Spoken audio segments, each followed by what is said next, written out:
네, 안녕하세요 학생들.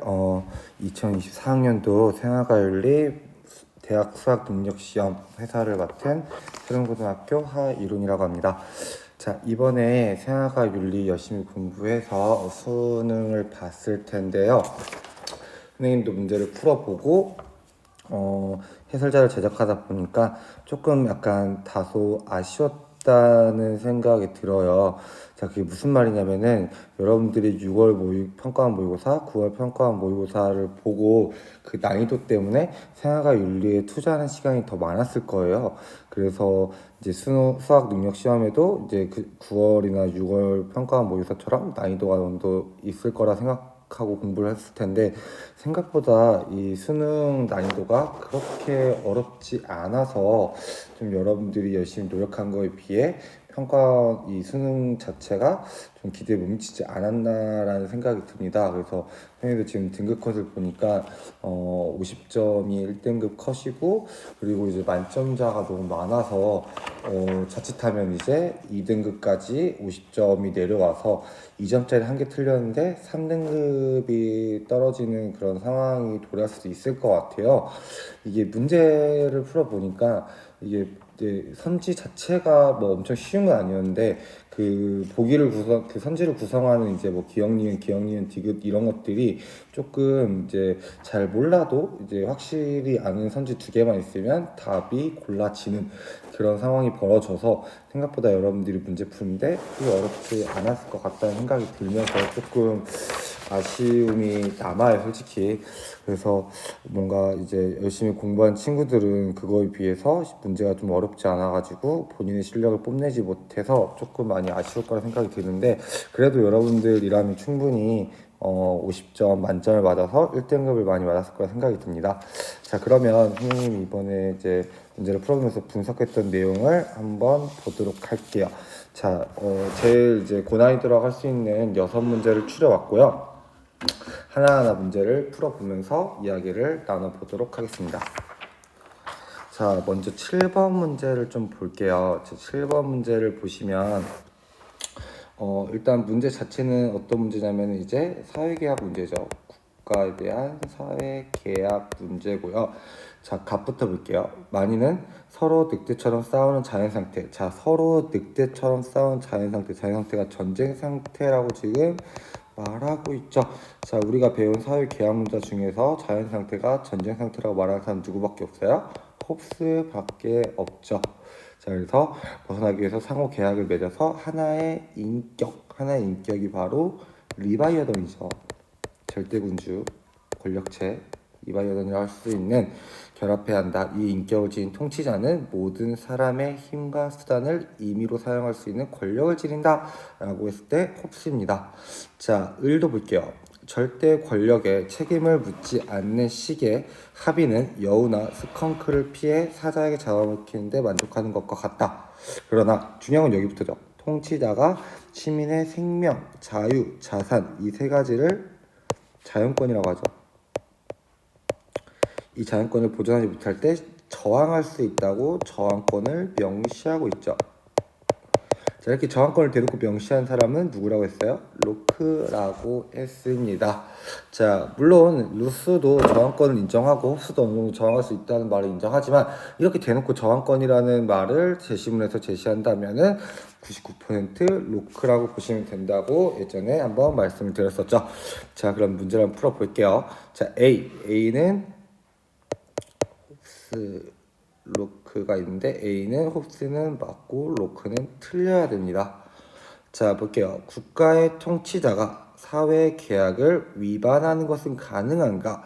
자, 선생님이 저번에도 한번 얘기했지만 이 홉스가 말하는 이 통치자는 사회 계약의 주체가 아니죠. 즉, 통치자는 사회 계약 당사자도 아니고 주체가 아니기 때문에 계약을 파기할 수도, 그리고 위반하는 것도 불가능합니다. 이해되시나요? 이게 9월 평가원 모의고사에서 국가 파트에서 나왔었는데, 홉스가 통치자는 계약을 파기할 수 없다 라는 선지가 나왔었는데 이게 맞는 말이었죠. 왜냐하면 통치자는 계약의 당사자가 아니라 계약의 산물이기 때문에. 즉 얘는 계약 주체자가 아니라 계약의 상호 계약의 산물이죠. 계약의 산물이기 때문에 이 통치자에게는 계약을 파기할 권리도 위반할 권리도 존재하지 않습니다. 그렇기 때문에 사회계약 위반하는 것은 불가능하다고 해야 만족한 생각되기 때문에 홉스도 틀린 선지. 그렇기 때문에 기억은 틀린 선지가 됩니다. 로크도 마찬가지로 로크가 이 세 가지 자연권을 보호하기 위해서 통치자를 옹립하는데 이 통치자가 사회계약을 위반한다? 말이 안 되죠. 그렇기 때문에 둘 다 X라고 해야 됩니다. 그래서 기억은 틀린 선지. 자, 니은. 자, 니은도 되게 어떻게 보면 쉬운 선지인데, 자, 홉스가 사회계약을 신의의 계약이라고 얘기하고, 로크가 신탁계약이라고 얘기하죠. 자, 이 신의 계약이라고 얘기하는데, 국가는 신의 계약 탄생한 건 맞습니다. 여기까지 맞는 선지예요. 근데 뭐예요? 우리가 그 국가의 자연 발생설하고 인위 발생을 처음에 배우죠. 그래서 자연 발생의 대표적으로 아리스토텔레스를 이야기하고 이 인위 발생이 사회 계약론자라고 얘기했습니다. 그렇기 때문에 국가는 자연적 산물이 아니라 인위적 산물로 홉스, 로크 둘 다 봐야 됩니다. 그래서 자연적 인격이 아니라 인위적 인격이라 해야 홉스가 동의하는 말이 되는데 자연적 인격이라 했기 때문에 틀린 선지가 됩니다. 그래서 니은은 틀린 선지. 자, 디귿. 국가가 부재하는 곳에서도 국가 각자의 소유권이 부재되는가. 자, 이것도 선생님이 9월 평가원 모의고사 해설할 때 한번 얘기했었는데 홉스에게 있어서 국가가 부재하는 곳은 바로 뭐예요? 자연 상태죠. 자, 이러한 자연 상태는 뭐가 없어요? 정의가 존재하지 않고, 정의가 없기 때문에 뭐도 없어요? 불의도 존재하지 않고, 또 네 것 혹은 내 것으로 구별할 수 있는 소유권도 소유권한 말 대신에 이것 내 것이라고 할 수 있는 재산권도 존재하지 않습니다. 왜냐하면 이 어떤 것이 내 거라는 이 재산권이 인정되려면 홉스에게 있어서는 국가가 있어야 되는데 자연 상태에서는 내 재산권을 보호해줄 국가가 없기 때문에 자연 상태에서는 네 것 내 것 구별이 없고 재산권이 존재하지 않는다고 얘기했죠. 그렇기 때문에 디귿은 맞는 말. 자, 리을. 국가의 통치자에겐 단지 신탁된 권력. 자, 아까 선생님이 로크는 신탁계약이라고 얘기했죠. 즉 권력을 개인들의 권력을 통치자에게 신탁하는 겁니다. 즉 위임하는 거죠. 빌려주는 거라고 얘기했습니다. 그렇기 때문에 통치자에겐 단지 신탁된 권력만 주어지는 거지 뭐 갑자기 시민들 나오지 않은 권력이 어디서 갑자기 하늘에서 뚝 떨어진다거나 뭐 우리나라 민본주의처럼 뭐 군주는 하늘이 정한 권력이다 뭐 이런 게 아니기 때문에 당연히 리을은 맞는 말이죠. 다음 그래서 3번입니다. 이해되셨나요? 그렇게 어려운 문제는 아니었지만 조금 이제 우리가 그동안 해왔던 개념들이 조금 어렵게 나온 말들이 있어서 한번 풀어봤고요. 다음 문제로 넘어갈게요. 자, 9번 문제. 자, 9번 문제가 이번 모의고사, 이번 수능에서 가장 어려웠던 문제입니다. 고작 2점짜리에 불과하는데 무려 오답률이 60.1%나 돼요. 무려 10명이 있으면 6명이 틀리고 4명이 맞다는 문제죠. 자, 그럼 보도록 할게요. 불복종이라는 말 나오니까 당연히 이 파트는 어디겠어요? 시민 불복종 파트겠죠. 자, 시민 불복종은 법에 대한 충실성의 한계라는 이 키워드는 누가 얘기해요? 롤스가 얘기하죠.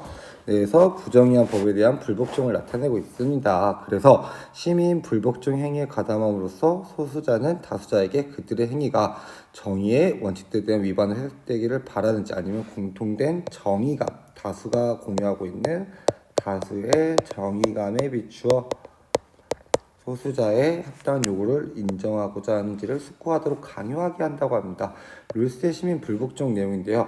이 문제가 어려웠던 이유는 이 문제 자체가 어렵기보다는 이 문제 형식이 조금 어려웠어요. 이 형식이 이제 6월 평가원 모의고사 처음 등장한 후로부터는 9월 평가원에 등장했고 생명뿐만 아니라 윤리와 사상에서도 이러한 문제 형태가 계속해서 출제가 되고 있죠. 그래서 이런 식의 문제는 이제 선지가 이제 하나가 있을 수 있고 전체다가 있을 수 있어서 여러분들이 이제 헷갈리게 하기 딱 좋은 그런 문제였다고 보시면 될 것 같아요. 자, 그럼 바로 선지 분석해 볼게요. 기억. 룰즈에게 있어서 시민 불복종은 다수자의 정의감, 나타내는 양식점이다. 이게 바로 롤스가 얘기하는 불복종의 근거죠. 이 다수의 정의가 바로 우리가 원칙 상황에서 우주의 배수로 합의한 정의 원칙 중에 평등한 자유 원칙과 공정한 기회균등의 원칙이 포함되는 거였죠. 즉 불복종은 어떠한 법이 이 정의 원칙 중에 이 두 가지를 심각하게 위반하는 법에 대해서 우리가 이 정의 원칙을 올바로 세우기 위해서 하는 양심적 행위라고 얘기했습니다. 그래서 기억이 맞아요. 그래서 기억이 맞기 때문에 기억이 들어가지 않은 선지를 일단 지워줄게요. 자, 니은 시민 불복종은 법의 경계성 내에서 행해진 정책이다. 자, 선생님이 얘기했죠. 이 시민 불복종은 합법입니까? 불법입니까? 불법입니다. 위법이기도 하고요. 자, 불복종은 불법이고 위법적인 행위이기 때문에 요거는 이제 이렇게 법이 있으면 법 바깥에서 행해지는 행위죠. 불법이기 때문에 법의 경계 내에서 지켜지는 게 아니라 법을 위반하는 거기 때문에 법을 벗어난다는 겁니다. 다만 요게 이제 법에 대한 충실성, 즉 법에 대한 존중성을 최소한으로 감소하는 이 충실성의 한계 내에서 이루어져야 한다고 롤스가 얘기했죠. 그렇기 때문에 이 네가 틀렸기 때문에 틀린 말입니다. 자, 디귿 부정의한 법의 변혁은 이 부정의한 법의 변혁이 뭐냐? 롤스가 얘기한 시민불복종의 목적입니다. 자, 그럼 결과는 아니죠. 즉 우리가 불복종을 하는 이유가 단순히 그 법이 잘못됐다고 알리면 끝나는 게 아니라 그 부정의한 법을 정의롭게 바꿔서 사회를 좀 더 질서 있게 하기 위해서 불복종을 하는 건데, 그래서 부정의한 법을 바꾸는 거는 시민불복종의 결과가 아니라 목적이 됩니다. 결과는 안 좋을 수도 있어요. 다만 시민불복종을 행하는 목적 자체가 이 부정의한 법을 조금이나마 정의롭게 바꾸려는 취지에서 비롯돼야 한다는 게 바로 롤스의 입장입니다. 아시겠죠? 답은 1번이네요. 자, 좀 어려웠던 문제인데 이 문제가 어려웠던 이유는 아까도 얘기했지만 이 내용 선지 자체의 어려움보다는 이 문제 형식에 있었다라는 거 좀 알아두시면 될 것 같고요. 넘어갈게요. 자, 바로 14번 좀 껑충 뛸게요. 14번 문제를 보면은 자, 정의의 1차적 주제는 정의의 기본 구조, 즉 사회의 제도와 권리, 의무를 배분하고 요게 이제 평등한 자유 원칙을 설명하고 있는 말이고요. 그리고 사회 협동체부터 생긴 이익의 분배를 정하는 방식이다. 요게 바로 이제 이 원칙이죠. 자, 그래서 사회 기본구조 규제하는 원칙, 정의의 원칙은 원칙 합의 대상이다. 롤스죠. 자, 정의의 주제는 세 가지이다. 즉 누구의 소유물도 아니던 것이 어떻게 누군가의 소유물의 이 역사를 따지고 있네요. 이게 어떻게 있게 됐냐, 역사를 따지기 때문에 요거는 노직이라고 보시면 되겠습니다. 그리고 부정의를 어떻게 바로잡을지, 바로잡는단 말은 교정이기 때문에 롤스와 노직에 대한 분배정의 문제라고 보시면 됩니다. 자, 그럼 바로 선지를 분석해 볼게요. 롤스, 차등의 원칙은 청부적 능력에 차등이 있어 성립한다. 자, 이 말이 굉장히 재밌는 말인데 뭐냐면 우리가 이 원칙, 즉 차등의 원칙을 사회에 적용해야 하는 이유가 뭐냐? 바로 개인 간의 능력 차이가 인위적이기 때문에. 자, 누군가는 돈을 많이 벌 수 있는 능력을 타고났고 누군가는 돈을 많이 벌 수 없는 능력을 타고났다면 이 타고난 천부적 능력의 차이를 조금이나마 좁히기 위해서 우리가 차등의 원칙을 적용하는 거잖아요. 그렇죠? 그렇기 때문에 이 천부의 능력 차등이 있어 도란 말이 이 도가 빼야 됩니다. 이게 정확히 표현해요. 전체의 원칙은 천부의 능력 차등이 있어 성립한다. 이렇게 해야 되는데 도라는 말이 들어가도 딱히 틀린 말은 아니죠. 그래서 이 차등의 원칙이 존재하는 이유는 천부적 능력의 차등이 있기 때문에 그거를 조금이나마 바로잡기 위해서 우리가 차등의 원칙을 사회에 적용한다고 보셔야 됩니다. 그렇기 때문에 기억은 당연히 맞는 말이었어요. 요 차등의 천부적 능력의 차등이 있기 때문에 차등의 원칙을 통해서 최소 수혜자에게 최대의 이익이 되도록 우리가 분배를 조금 조정해야 한다고 롤스가 주장했잖아요. 그렇기 때문에 기억은 당연히 맞는 말이에요. 니은 볼게요. 노직, 각 개인에게 소유물을 분배하는 최소국가. 자, 이게 되게 웃긴데 로직이 얘기한 이 최소국가는 분배의 주체가 아닙니다. 다만 분배에 어느 정도 개입해도 된다고 얘기하지 주체라고 보진 않아요. 그래서 이 최소국가, 로직이 얘기한 이 최소국가는 분배의 주체가 아니라 분배에 어느 정도 개입할 수 있는 권한을 갖고 있는 거지 분배의 주체가 되진 않습니다. 그렇기 때문에 틀린 말. 자, 디귿. 소유물 취득의 정당성은 타인의 처지 개선. 자, 이 타인의 처지 개선을 요구하는 소유물 취득 분배를 얘기한 건 누구예요? 롤스죠. 요거잖아요. 차등의 원칙. 그렇기 때문에 노직은 상관없어요. 노직은 뭐라 그래요? 소유물 취득의 정당성은 타인에게 뭐하지 않을 때 인정돼요? 피해를 주지 않을 때 인정합니다. 아시겠죠? 그렇기 때문에 요 말 그대로는 롤스에게 들어가야 올바른 선지가 됩니다. 자, 롤스와 노직 마지 공통점으로 개인의 사회재산을 소유할 불가침의 권리를 갖는다. 이게 정답인데요. 왜냐하면 여러분들이 반드시 기억해야 될 게 뭐냐면 이 불가침적 권리라는 개념과 혼동해서 안 되는 게 바로 절대적 권리라는 말입니다. 자, 불가침적 권리란 말은 기본적으로 침해받을 수 없는 권리라는 뜻이고요. 절대적 권리는 그 어떠한 경우에도 침해당할 수 없는 권리를 말하는 건데 서로 개념 의미가 달라요. 그렇기 때문에 이 불가침적 권리는 기본적으로 침해당할 수 없는 권리라고 해석해야 되기 때문에 소유권 당연히 기본적으로 침해당할 수 없는 권리죠. 하지만 절대적 권리는 아니기 때문에 이 말을 조금 다르게 해석해야 될 것 같아요. 그래서 기억과 리을이 맞는 말. 기억과 리을이 맞는 말이 아닐지라도 이게 조금 어려웠던 선지가 디귿인데 기억, 디귿, 리을이 없기 때문에 당연히 2번으로 답을 정할 수 있었다는 거죠. 이해되시나요? 그쵸? 아시겠죠? 자, 좋습니다. 자, 이제 네 번째 문제로 넘어가도록 할게요. 자, 환경윤리죠. 벤 다이어그램 나온 순간 당연히 우리는 이게 이거 환경윤리구나 라는 걸 여러분들이 파악할 수 있어야 하고요.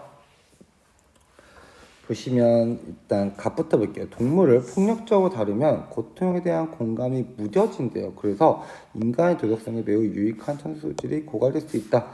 자, 동물을 학대하게 되면은 이제 인간의 도덕성에 영향을 미친다라고 보고 있는 누구예요? 칸트죠. 인간중심주의 칸트. 자, 어떤 존재가 느끼는 고통을 고려하지 않으면 옳지 않다. 이익평등 고려의 원리는 싱어죠.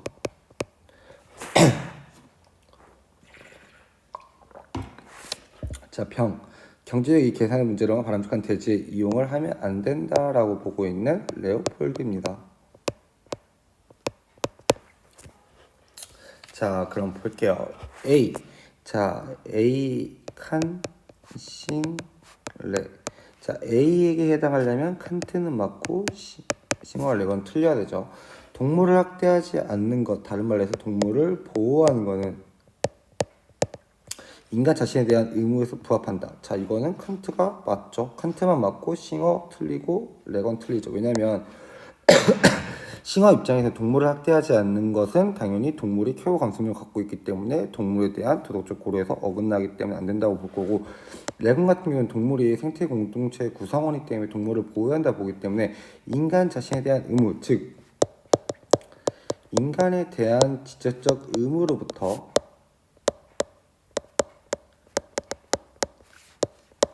동물에 대한 간접적 의무가 파생된다는 말입니다. 이렇게 주장한 사람 누구밖에 없어요? 칸트밖에 없죠. 그래서 기억은 맞는 말이 되죠. 그쵸? 자, 니은 선지 되게 재밌는데요. 쾌고 감수력, 이건 싱어만 입장입니다. 쾌고 감수력, 고통을 느끼고 감수할 수 있는 능력은 도덕적 행위자임을 판별하는 결정의 증거다. 자, 이게 도덕적 행위자임을, 자, 쾌고 감수력 있는 동물들이 도덕적 행위를 할 수 있을까요? 결과적으로 못합니다. 그래서 이 말은 셋 다 틀린 말. 만약에 이 말이 맞는 말이 되려면 이 쾌고 감수력이 아니라 뭐가 들어야 돼요? 이성적 능력이란 말이 들어가야 되죠.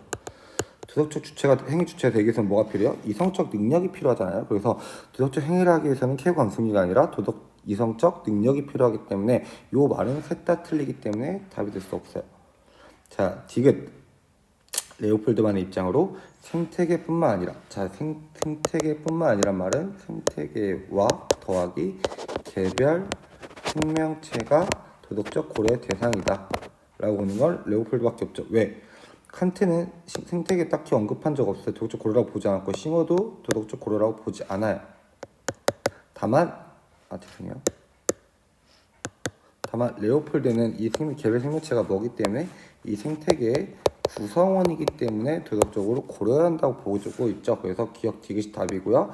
자, 리을.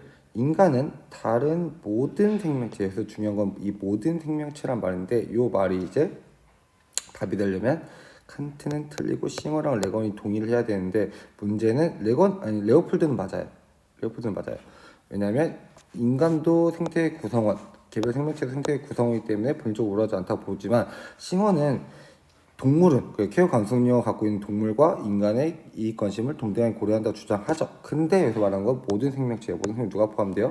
동물 플러스 식물이 포함되죠. 근데 싱어는 식물에 대한 도덕적 가치를 인정하지 않았기 때문에 요 말은 싱어도 해당 안 돼요. 그래서 요거는 D가 아니라 C에 들어가야 올바른 표현이 될 수 있습니다. 이해되시나요? 자, 좋아요. 넘어가도록 할게요. 자, 평화 파트 문제인데요. 그렇게 어렵진 않았지만 그나마 이번 수능에서 조금 어렵다 할 수 있는 부분이긴 해요. 일단 옳지 않은 거를 보도록 하고요. 이 문제는 이제 평화 파트입니다. 자, 국제사회에서 평화 실현은 도덕적 의무이다. 국가는 세계시민법에 따라 외국 방문객이 평화적으로 처신하는 한 적지 않으면 된다. 이거 뭐예요? 헌대권이죠. 누가 얘기했어요? 바로 칸트가 얘기했죠. 자, 국제정치에서 평화 유지는 세력 균형을 통해서 가능하다고 보는 현실주의입니다. 사상가는 모겐소죠. 모겐소의 현실주의죠. 자, 그러면 보도록 하겠습니다. 자, 칸트. 국가는 모든 외국인. 자, 이 모든이 틀렸어요. 외국인에 대해 호의를 대할 필요는 모든 외국인의 표현은 없죠. 그렇죠. 없죠. 틀린 게 아니라 없죠. 죄송해요. 모든 외국인 호의 필요는 없다. 자, 왜냐면 환대권이라는 거는 조건부적입니다. 무슨 말이냐? 외국인이 평화적으로 처신할 때는 우리가 적대하지 않아도 되지만, 만약에 위협이나 공격적이라면 우리는 충분히 적대해도 된다고 보기 때문에 이 모든 외국인, 우리한테 우호적인 외국인은 호의적으로 대우해야 되지만 우호적이지 않은 외국인은 호의적으로 대할 필요가 없기 때문에 칸트 입장이 맞아요. 자, 2번.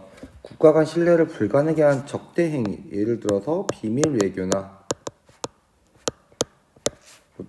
정치적 모략, 이런 것들은 칸트가 안 된다고 얘기합니다. 어디서? 영국 평화를 위한 예비 조항에서. 예비 조항 두 번째인가요? 거기에 아마 칸트가 국가 간 신뢰를 깨트리는 비밀 외교나 중상 모략 이런 것들을 해서는 안 된다라고 얘기했기 때문에 당연히 2번도 맞는 말. 자, 그다음에 현실주의. 국제 정치에서 개별 국가들의 권력 욕심, 이 권력 욕심이 뭐예요? 자국의 이익 추구죠. 갈등의 원인이라고 현실주의에서 보고 있죠. 4번. 국제법에 근거한. 자, 요거만 빼면은 맞는 말이죠. 하지만 이 세력균형은 국제법에 근거한 게 아니라 뭐에 근거해요? 힘의 논리에 근거하지. 이 국제법은 현실주의에서 크게 의미가 없습니다. 현실 불가능하다 보고 있죠. 현실주의는 인간의 본성이 악하기 때문에 이런 국제법에 따른 국제평화나 세계평화 이런 것들은 불가능하다 보고 있어요. 그렇기 때문에 이거는 국제법에 근거한 세력균형은 맞습니다. 뭐에 대한 힘의 논리 통해서, 힘의 논리를 통해서 뭘 통해요? 동맹이나 이런 것들로 팽팽한 세력균형으로 평화를 유지할 수 있다고 보고 있죠. 자, 5번이 맞는 이유 볼게요. 자, 칸트와 모겐 현실주의 둘 다 국제연맹은 독립적 국가처럼 주권을 행사할 수 없다.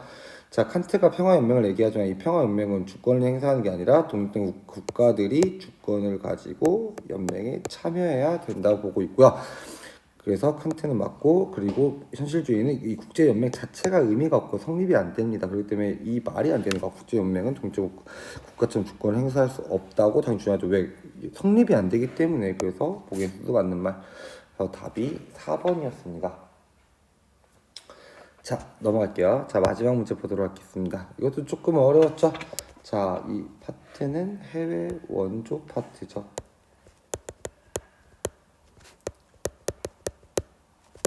자, 보도록 할게요.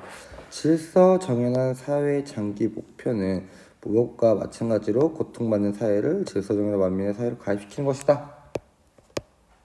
롤스입니다.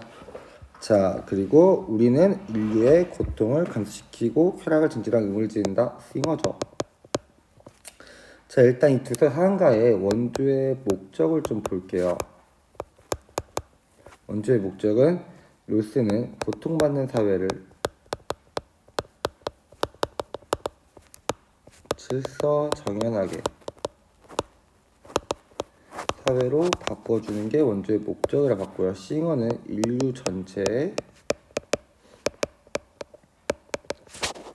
복지 증진이 원조의 목적이었습니다. 자, 그러면 선지를 좀 보도록 할게요. 기억, 갑, 롤스, 독재나 차치로 빈곤한 사회. 자, 이 사회가 바로 뭐예요? 고통받는 사회죠.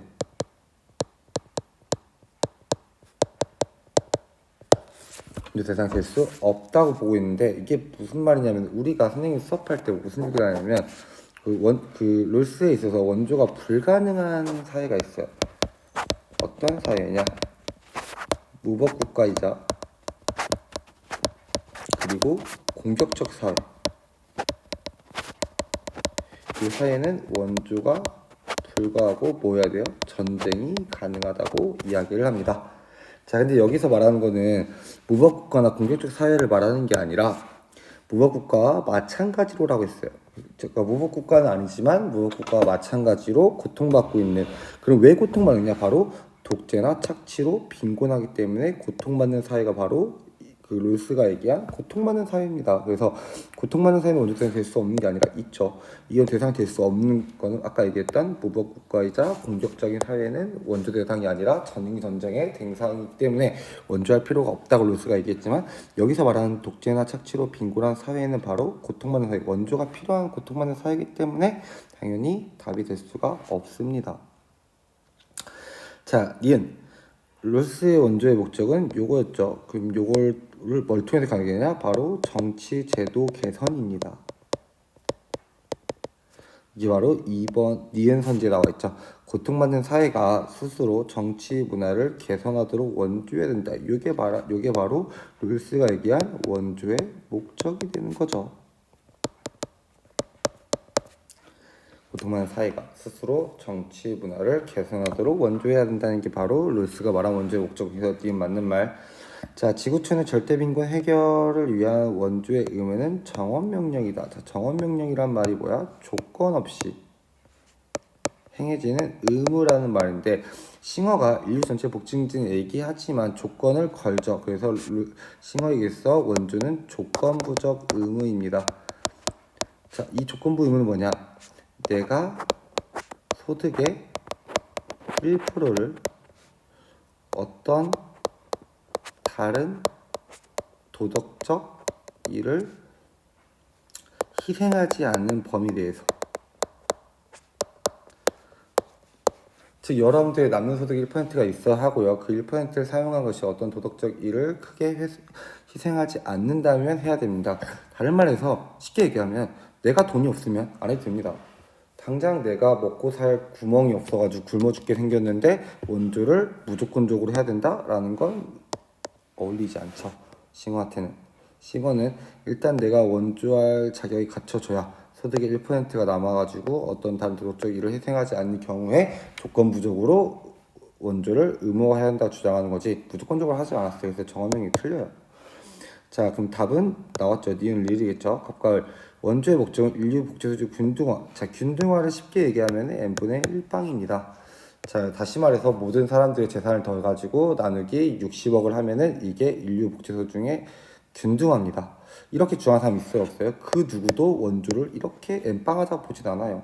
그러니까 여러분들이 해외 가난한 국가에 있는 아이들을 돕고 싶은데 걔네와 여러분들의 돈을 합쳐가지고 2분의 1 나누면은 좀 그렇잖아요, 그쵸? 그렇기 때문에 이 복지 수준 균등화는 그 어떤 사상가도 주장한 적이 없기 때문에 답은 3번이 됩니다. 자, 이렇게 해서 2024학년도 대학 수학 능력 시험 생활과 윤리 문제를 풀어봤는데 여러분들 선생님 해설하면서 느꼈겠지만 우리가 그동안 6월 모의고사, 9월 모의고사를 통해 배웠던 그 어려운 개념들, 뭐 예를 들어 칸트의 사회계약론이나 뭐 사회계약론에 나오는 호스와 루크의 재산권 뭐 이런 것들의 개념이 이번에 나오지 않고, 그리고 이번에 좀 난해했던 게 그 교정정의, 베카리아나 이 칸트에 나오는 이 교정정의가 생각보다 쉽게 나왔죠. 그래서 좀 변별력이 떨어지지 않았나라는 생각이 듭니다. 물론 뭐 만점 받은 학생들, 그리고 한 개 틀린 학생들, 뭐 두 개 틀린 학생들 충분히 열심히 노력했겠지만 이게 단점은 뭐냐면 실수해서 한 문제 틀리면 너무 등급이 떨어지게 된다는 게 단점이에요. 어느 정도 어려워야 1등 컷이 좀 내려가고 실수를 한 개 틀린 애들이 그래도 1등급 다행이라 할 수 있는데, 이거 뭐 만점이 1등급이니까 혹시라도 마킹 실수나 실수로 이제 문제 잘못 봐서 틀린 친구들은 실수 때문에 등급이 한 단계 내려가 버리면 좀 억울한 상황이 벌어질 수 있을 것 같아요. 그래도 여러분들이 노력해서 좋은 결과를 맞이했을 거라 믿습니다. 자, 올해 이제 모의고사 해설은 여기까지고요. 내년에 또 기회 되면은 다시 만나도록 하겠습니다. 자, 지금까지 2024학년 대학 수학능력 시험 모의고사 해설의 새로운고등학교 하이룡이었습니다. 고생하셨습니다, 여러분.